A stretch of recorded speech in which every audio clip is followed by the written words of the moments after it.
a gente abre também com um assunto importante e que eu já inicio dizendo que não é para ninguém ficar, né, com receio ou ter algum certo desespero dentro desta pauta. Muito pelo contrário, é só para a gente usar um exemplo que aconteceu recentemente com uma figura pública, para que a gente tenha mais atenção e conheça, tenha acesso às informações do que fazer caso aconteça, certo? Já estou introduzindo dessa forma. Vou apresentar para vocês hoje a doutora Tatiana Vilas Boas, que é neurocirurgiã. Bem-vinda mais uma vez, doutora. Prazer tê-la aqui, porque o nosso assunto é um assunto até interessante e intrigante, que a gente vai falar de desmaio.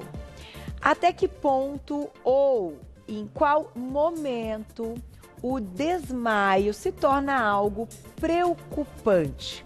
E aí, doutora, antes da gente começar, eu vou ler uma nota para o público entender, então, o que motivou, né, o assunto. Vamos lá. O modelo Paulo Zulu revelou recentemente num programa de televisão que sofreu um desmaio no início do ano por conta de 2 coágulos em seu cérebro. As lesões foram causadas por uma batida na cabeça.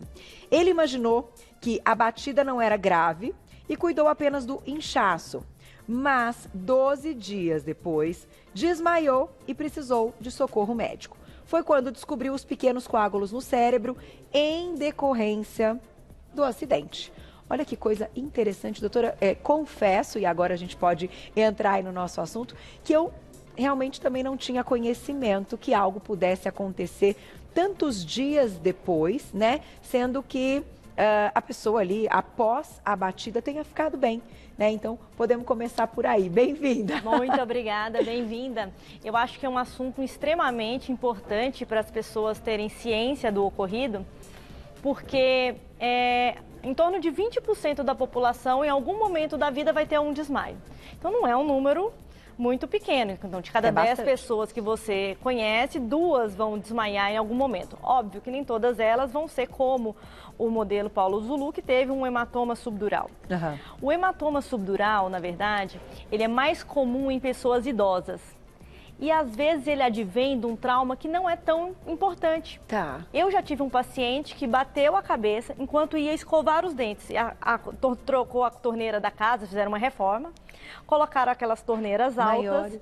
E ele bateu a cabeça, a testa, enquanto estava escovando os dentes. Não deu a menor importância. E alguns meses depois, ele começou a ter uma cefaleia, começou a ter uma dificuldade de mobilizar. Nem sempre o primeiro quadro abre com desmaio, por exemplo, nos hematomas. Tá. Às vezes pode ser, por exemplo, um formigamento, um braço que não está funcionando direito, ficou mais fraco, ficou mais bobo, não consegue segurar uma xícara, deixa cair um prato. Ou às vezes o desmaio em si, ele é o primeiro sintoma, uma crise convulsiva, algo assim. E é importante a gente saber que até 6 meses após o trauma, isso pode acontecer. Principalmente nos hematomas subdurais crônicos. Crônico geralmente é uma veia que liga o cérebro ao seio de drenagem, que ela se rompe no trauma, porque o nosso cérebro ele é fechado dentro de uma caixa craniana. Então a gente tem um osso que protege o cérebro, a nossa caixa craniana é fechada, e quando a gente bate, o nosso cérebro se movimenta. Funciona mais ou menos se você, quando você tem uma garrafa d'água aqui, quando você bate, a água vai bater lá em cima, olha. Então você consegue ver o cérebro se movimentando. O nosso cérebro, ele está numa piscina de líquor, ele está como se fosse banhado. Tem um monte de água, onde ele fica mais leve, onde ele não é puxado para baixo, por isso que ele está dentro da caixa craniana flutuando. Tá. Então tem muito líquido. Então quando você bate, esse cérebro se movimenta dentro da caixa craniana. Entendi. E isso pode fazer romper veias, que no caso vai gerar um hematoma subdural crônico, pode fazer romper artérias. Uma artéria de maior calibre pode gerar um hematoma agudo, geralmente são acidentes de carro, acidentes de moto, coisas mais, uma cinética de trauma maior, quer dizer, uma energia voltada naquele trauma muito maior. Então, geralmente são agudos e são mais graves, geralmente os agudos do que os crônicos. E os coágulos, que foi Isso, o caso hematoma dele. é um coágulo. É um coágulo que está banhando o cérebro entre a dura mater e o cérebro. Se ele estiver para fora da dura mater, é um hematoma extradural. E pode ser uma contusão cerebral onde ele está dentro do cérebro. Certo. Aí ele machucou o cérebro, é como se fosse um roxo, só que o roxo, em vez de estar na perna, estar no braço, ele está dentro do cérebro. E o ideal, então, nesses casos, após esse trauma, independente, né, se o paciente, então, ficou bem, a região ficou com roxo, um galo, né, que a gente normalmente observa, né, quem tem filho também sabe disso, que é bem comum, mas até que ponto, então, a gente deve investigar, e aí você pode dizer que exames podem ser feitos, enfim, se a gente tem que fazer isso logo numa sequência, porque tem algo também envolvido, mães já devem ter escutado a respeito, quando a criança bate a cabeça, não deixa dormir, veja se ela pode ter um vômito. Conta pra gente nessa questão, pra gente pensar nos cuidados, né? Toda vez que você tem um trauma, que a pessoa desmaiou, que ela ficou desacordada pela batida, tem que ser levada para o hospital. Ok. Ponto. Então, esse é o primeiro caso. Ah, mas ela desmaiou, ficou alguns segundos e depois acordou. Tem que ser levada para o hospital. Isso pode ser chamado de intervalo lúcido, quer dizer, ela bate a cabeça, ela tem ela teve um desmaio, às vezes ela tem um intervalo lúcido que ela está acordada, ela ficou um tempo acordada e ela volta depois a ter um coma, pode até entrar em coma, se for um caso mais grave. Se for um caso mais leve, você tem que observar o quê? Ah, olha, bateu a cabeça. Ah, olha, tá surgindo um galo, o galo tá crescendo, olha, é um trauma maior. Caiu de uma altura maior, caiu do trocador, nossa, muito comum. Sim. A gente deveria trocar criança em lugares mais baixos, né? Mas tudo bem. A gente é que abaixe, né? Claro, lógico. Na cama, abre a cama. Trocador é uma queda que é muito comum. Então, assim, caiu de uma altura maior, caiu em cima de uma superfície, a gaveta estava aberta, caiu em cima de uma mesa, uma ponta, tem que levar para o hospital. Tem algum lado que está diferente do outro, está formigando, dor de cabeça. Então, dor de cabeça, a cabeça está doendo, a cabeça está doendo, a cabeça está doendo. Gente, criança está brincando, ela não vai reclamar de dor de cabeça. Se está reclamando de dor de cabeça é porque, eu falo que dor é para preservação da espécie. É verdade. Dor é para você não queimar a mão no fogo, é para você não pisar no espinho. Então, tá doendo, o seu organismo, ele está te contando. Não é para inibir, né? Não é para inibir. Não é simplesmente você tomar um analgésico, um painkiller, se automedicar e deixar, às vezes, alguma coisa. Tá doendo, doeu ali na hora, machucou, doeu um pouquinho. Tá tudo bem? Tudo bem. Agora, continuou doendo, vamos investigar. O organismo está te contando. O organismo nosso, ele fala com a gente. Agora, a questão do desmaio em si, a gente pode discutir uma série de condições que podem provocar o desmaio. Com certeza. Né? Que eu também acho que é algo para a gente colocar aqui na nossa entrevista. Antes, eu vou só colocar na tela para vocês, a gente fez um quadrinho dos sintomas, então, que podem levar, né, ao desmaio. Vamos colocar o que pode surgir. Então, sintomas que podem preceder um desmaio para a gente ter atenção, que é atordoamento, calor ou sudorese, fria, né, nas mãos. Isso, né? suor frio nas mãos. Visão turva, tontura, vertigem, náusea, sensação de desequilíbrio, palidez cutânea e queda da pressão arterial. Esses sintomas, geralmente, quando uma pessoa tem um desmaio, que podem ser de várias causas, pode ser hipoglicemia, hiperglicemia, um calor muito forte, um reflexo vasovagal, ficou muito tempo em pé, numa fila, embaixo do sol, não comeu direito, problemas, uso de medicações. Então, são várias causas, problemas cardiológicos, são várias causas que podem levar a um desmaio, né? Então, essas sensações, quando a gente começa a ter essas sensações, o que a gente precisa fazer? Primeira coisa, não ficar em pé, gente. Se você está sentindo que você vai desmaiar e você insiste em ficar em pé, já é um problema, porque se você cair, a altura vai ser maior. Só de você abaixar, sentar, às vezes deitar, colocar as pernas para cima, o que poderia vir a ser um desmaio pode ser uma lipotímia. É que é aquela sensação que vou desmaiar, mas não desmaiei. Então, algo que poderia eu cair, bater a cabeça no móvel, me machucar, perto de um fogo, de uma panela. Então, assim, algo que poderia virar algo mais grave, você pode inibir antes que aconteça. Senta aí. Senta, ou você senta. Pode pegar pé. Ou você senta de frente e abaixa a cabeça para que melhore o retorno venoso, para que o sangue chegue no cérebro. Porque o que acontece é que o sangue não chega no cérebro corretamente. Ou não chega açúcar suficiente quando você tem uma hipoglicemia, quando você tem Então, a perfusão ou a nutrição, a oxigenação cerebral pode estar comprometida. Então, você vai ajudar o sangue a ir para o cérebro. Tá. Então, vamos colocar mais sangue no cérebro. Ou deita e eleva as cabeças, as pernas. Tá. Isso. Eleva a perna para o retorno venoso e ir para a cabeça. E espera passar. Espera passar. Se tiver com sensação de náusea, vou vomitar, o que é importante? Lateralizar a cabeça, ou virar de lado até. Por quê? Porque se vomitar, se você está de cabeça para cima, o reflexo é mais difícil, então aquele vômito pode ir para o pulmão e pode levar a uma situação mais grave, uma pneumonia química.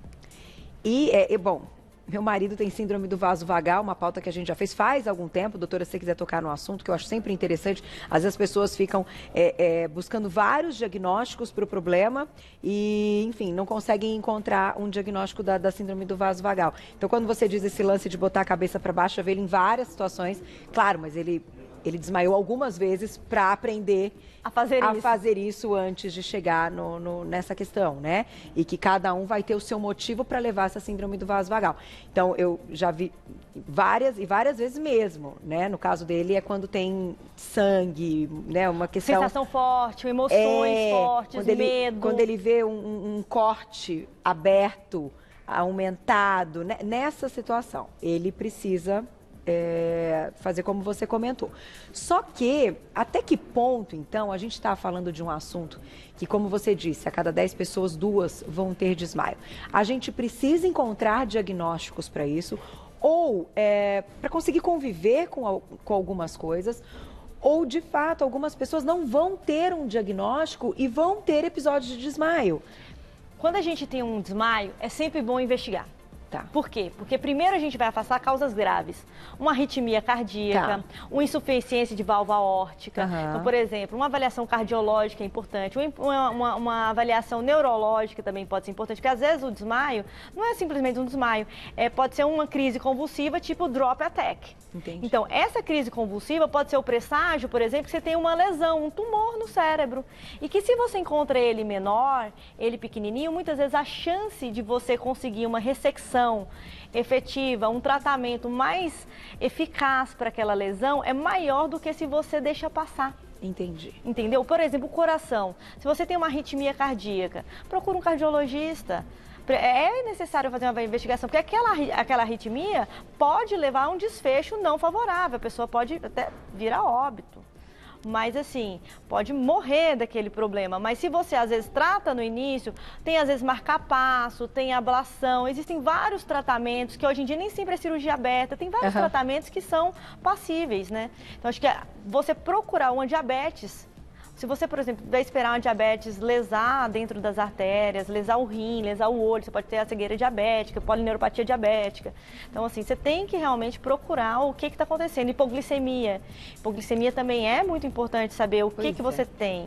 Porque a hipoglicemia acaba sendo até muito mais comum do que a gente imagina, né? E aí você, muitas vezes na hipoglicemia, você pode ter uma hipoglicemia rebote. Você está comendo um doce e você está piorando a sua hipoglicemia. Então, uma alimentação saudável, uma alimentação balanceada, onde você realmente vai escolher os seus alimentos, às vezes ela é o que o seu organismo está necessitando. É verdade. Eu vou colocar perguntinhas do público daqui a pouquinho, mas antes, vamos colocar então, detalhado, o que a gente deve fazer caso sinta esses sintomas que a gente falou há pouco, que podem levar a um desmaio, né? Então vamos lá que eu vou ler para vocês. O que fazer então, hein? Se perceber que a pessoa vai desmaiar, sente-se em uma poltrona ou cadeira, coloque a cabeça entre as pernas. A doutora demonstrou pra gente. Mais uma dica. Deite-a no chão e eleve as pernas. Então, se ainda assim não passar se sentando, deita e eleva as pernas. Ainda, se estiver nauseada ou vomitando, deitar de lado. Então, não esquece, cabeça sempre pro lado. Isso nessas situações. E não dar nada para beber se a pessoa estiver inconsciente. Corre o risco do líquido também ir para o pulmão. Nada, bebe nada. Não. E assim, por exemplo, se for um caso, por exemplo, do Paulo Zulu, que ele tem um hematoma. Se o hematoma é cirúrgico, se ele precisa ir para uma cirurgia, a primeira coisa que a gente sabe é que quando a gente vai para a cirurgia, a gente tem que estar em jejum. É verdade. Quando você bebe, quando você ingere alguma coisa, o risco anestésico ele aumenta. Então, se é um caso que há necessidade de um hematoma subdural, um hematoma extradural, algo que tenha volume de efeito de massa, algo que tenha colocando em risco aquela pessoa, nem todos os hematomas precisam ser operados. Alguns hematomas a gente trata clinicamente. Tá. Então, assim, se for algo que realmente necessite cirurgia, se você der algo para aquela pessoa beber, você está piorando o quadro. Então, às vezes, não, olha, eu tenho hipoglicemia, eu sei que não comi, olha, eu estou em jejum há 20 horas, estou fazendo, sei lá, aquelas dietas loucas de fome, sem comer nada, que são péssimas. Então, assim, aí você, sentiu a sensação, vai desmaiar, ok, vou tomar um copo de água com açúcar, porque você sabe a causa. Certo, a pessoa origem. já se conhece, né? Já teve outros episódios e aquilo já foi, então, diagnosticado. Muitas das pessoas, então, já sabem quando tem, conseguem prevenir ainda mais. Um desmaio pode ser, inclusive, por exemplo, um aneurisma roto. Um desmaio que é, por exemplo, uma cefaleia extremamente forte. A pessoa fala assim, olha, foi a pior cefaleia, a pior dor de cabeça da minha vida. Explodiu uma panela de pressão na minha cabeça. É essa a sensação que os pacientes falam. Tá. E aí, devido à dor, uma dor intensa pode levar a um desmaio. E a pessoa desmaia e muitas vezes ela pode ou não recobrar a consciência depois desse desmaio e nesses casos não pode dar nada para a pessoa beber. Tá. Tem que levar para um hospital. Então, cefaleia súbita de forte intensidade, desmaiou, é igual a pronto-socorro. Ir para o hospital, gente. Eu vou colocar perguntinhas do público. E já, doutora, eu vou te pedir, antes da gente encerrar a pauta, já vou deixar aqui para o público também, nesse sentido, a minha dúvida. Com a questão dos casos de Covid, a gente já soube até de casos pós-Covid, algumas sequelas que podem, né, acometer, enfim, questões do coração, pulmão e algumas outras. Eu ia te perguntar do cérebro, então vamos deixar para o final, você guarda esse pedacinho para falar de Covid, tá? Combinado. Que a doutora tá, como você me contou há pouco, né, tá trabalhando desde sempre aí na linha de frente, né, cuidando, então acho que você tem informações importantíssimas pra gente, pensando também na questão da pandemia. Não é o nosso tema, mas como eu digo, o Você Bonita é ao vivo, e isso me dá uma liberdade incrível para a gente colocar também o atual que está acontecendo no momento. Então, já colocamos essa do Covid, mas vamos agora colocar perguntinhas do público na tela. Obrigada, Martinha. Um beijo para você. Doutora, minha mãe de 72 anos teve um leve desmaio que, infelizmente, acarretou na fratura de uma vértebra. Está imobilizada com colete, tentando recuperar para não precisar operar. Estamos investigando o motivo, mas ainda não descobrimos. Ela é cardiopata, pode ter uma relação, então, com o coração? Um beijo, Martinha, um beijo para sua mãe, viu? Bom, primeiro melhoras para a mãe do Martinho, né? Martinha. Bom, pode ter sim a ver com o coração. Isso, o cardiologista dela vai ser a melhor pessoa para falar, porque não sei qual que é a cardiopatia dela de base, vai depender de qual cardiopatia. Pode ter sim a ver com o coração. A maior parte dos desmaios são de origens cardiogênicas. Então, uma parte menor são de origem neurogênica. Então, assim, pode sim ter a ver. E se não achar uma causa do coração, depois que ela terminar, que ela consolidar essa fratura da vértebra, aí outros exames estão, inclusive, indicados. Às vezes fazer um tilt test, que é um teste que vai levantar e abaixar, que nesse momento com a vértebra provavelmente não deve poder fazer. Um teste de esforço de esteira. Então, assim, a investigação ela começa sempre das causas mais graves para as causas menos graves. Então, o que coloca em risco a vida da pessoa? O mais grave, o que seria urgente? Então, vamos primeiro de uma fazendo uma lista, porque a gente não vai fazer todos os exames, porque seria muito invasivo, né? Então, um eco, um holter de 24 horas, um eletro do coração, aí da parte de vista, do ponto de vista neurológico, eletroencefalograma, um laboratorial com função renal, hepática, glicose, curva glicêmica, função de tireoide, tem várias, a cadeia, os eletrólitos completos, tudo. Perfeito. Tem mais perguntinha do público, quem escreveu pra gente na tela, olha lá. Obrigada, Deia, um beijo. Há uns 5 anos tive um desmaio e ficou um galo na cabeça. E quando acordei, tinha urinado. Não fui ao médico. Gostaria de saber se, quanto mais velha, posso ter, então, algum problema. Ela coloca aí 5 anos, mas... E aí? Então, assim, já deveria ter procurado, né? Porque, assim, se você chegou a ter perda do controle esfincteriano, o que é controle esfincteriano? É segurar o xixi. É um sinal mais grave, então você realmente precisa investigar a causa. Por que que você está tendo, por que que você teve esse desmaio e teve uma perda de controle esfincteriano? Será que não foi uma crise convulsiva? Então tem que saber, porque às vezes a pessoa tem crises que são parciais, simples, às vezes tem crises de ausência, crises convulsivas que você não são tão... nem toda crise convulsiva é tônico-clônica generalizada, que é aquela crise que você se debate e baba. Então, tem crise convulsiva que você, às vezes, tem só o movimento de um braço, tem crise que você tem alterações gastrointestinais, depende do local do cérebro onde a parte elétrica não está funcionando bem. É bom você comentar isso, porque a gente, nós, leigos, que não somos médicos, né, a gente tem uma imagem de uma situação, que já foi ilustrada de diversas formas, né?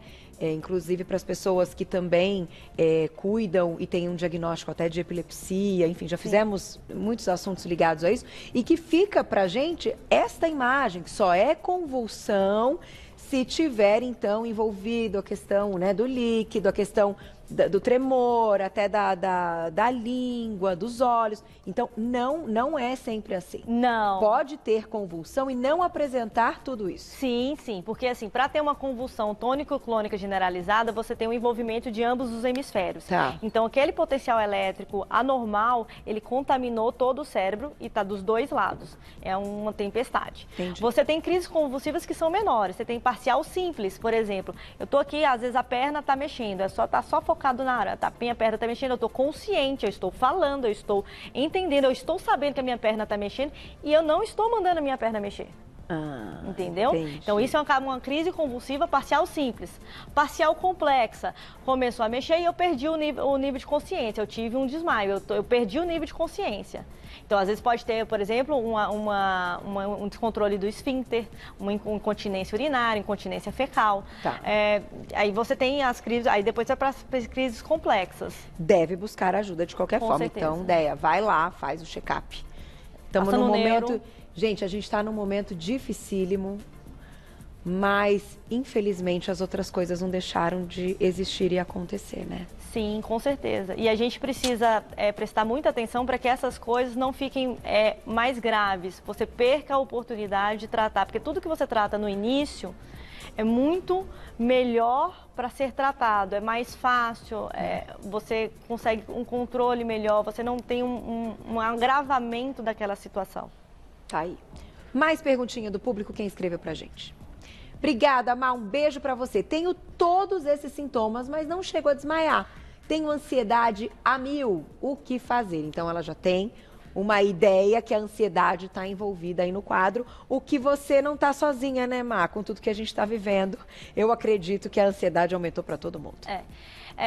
A ansiedade, os sintomas ansiosos, até sintomas psiquiátricos, como às vezes um quadro de depressão, eles estão ligados sim a esses episódios de lipotímia, essas sensações de às vezes, síndrome do pânico, sensação de morte iminente, comecei a sudorese, suar frio, taquicardia, sinto o coração bater pela boca. Às vezes, quando você tem uma síndrome do pânico, às vezes você tem a nítida impressão que você vai morrer, vou morrer agora. Então, assim, e às vezes só vem os sintomas, uma lipotímia, esses sintomas, e você não chega, por exemplo, a desmaiar. Mas tem que também estar claro que esse quadro existe. Então, o diagnóstico do quadro para descartar outras causas. Tá. Eu acho que sempre quando você tem episódios repetidos de lipotímia, vale a pena você investigar, fazer exames laboratoriais, passar com o neuro, passar com o cardio, fazer uma investigação e caso esteja tudo bem, firmou-se o diagnóstico, vida que segue, você vai aprender a lidar com esses sintomas. Perfeito. Gláucia, podemos falar do Covid para fechar? Vou colocar a última pergunta do público, então, e aí a gente já fecha com as suas informações. Natália, obrigada, um beijo para você. Infecção de urina alta pode dar desmaio? Todo quadro que você tem uma infecção grave, ou na verdade uma sepsemia, um quadro séptico, por isso que você teria que estar infecção não só na urina, um quadro séptico, um quadro que esteja alterando a oxigenação, o transporte de oxigênio. Um quadro de sepsemia pode levar sim. tá? Isso é mais comum em crianças. Tá? Tem que ficar atento, então. Crianças e idosos, porque às vezes os idosos têm uma infecção grave e não fazem febre. E não sentem nada. Exatamente. É verdade isso, gente. Tem que ficar atento à cor da urina, até o odor, né? O odor, sim. Que podem demonstrar. Doutora, tenho que encerrar, mas acho importante que você nos conte aí a respeito da questão cerebral com o Covid. O que vocês têm notado? Bom, o Covid, ele é comprovadamente trombogênico. Existem estudos anatomopatológicos que comprovaram em fotos anatopatológicas que você tem trombos. E esses trombos não estão só no pulmão. Muitas vezes eles acometem o cérebro também.